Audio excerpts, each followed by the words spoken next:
Will the U.S. decision to arm Syrian rebels actually tip the balance against Assad? The rebels remain deeply skeptical. We'll have a live report on that from Beirut and so much more right here, right now on Lunch Break. Good afternoon and welcome. I'm Simon Constable in for Wendy. Joining us now from Beirut is the Wall Street Journal's Nick Casey. Nick, what are the rebels telling you? Well, the rebels we talked to this morning weren't extremely pleased by the announcement. Obviously, it's what they wanted to see, but I think there's a sense that this may be too little, too late. There were a lot of questions which were left open from what was said yesterday, including what sorts of weapons the rebels would get, when they would get them, and other kinds of assistance. It was very, very vague. So it's not clear to them what they're going to get from the U.S. and whether that's going to be enough for them at this point. And it's that uncertainty that kind of led to, this not, kind of skeptical reaction that we were seeing this morning.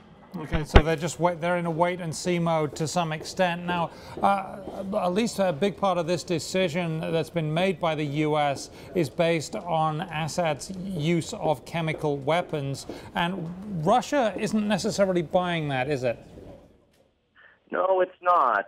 It kind of cast some doubt today on what the U.S. had to say, and a number of the analysts I talked to today also had their own doubts about the role that the U.S., that the chemical weapons played. I mean, what was really going on the ground when this decision was made was that the rebels were losing. We were looking at a situation where Assad might have won the war.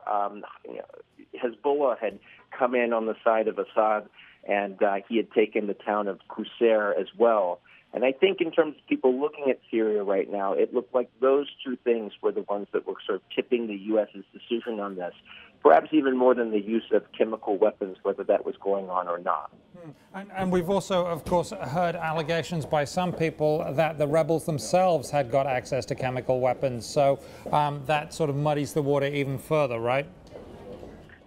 The use of the chemical weapons is extremely muddy right now in terms of trying to get evidence showing that the weapons were used, who used them, who their victims were. The things that were much more clear was that the rebels were getting back into a corner really, really fast in the last couple of weeks, and that if the administration didn't come in to do something, the Syrian war might be wrapping up in some way fairly quickly, even before these negotiations that the U.S. and Moscow are trying to hold would have happened.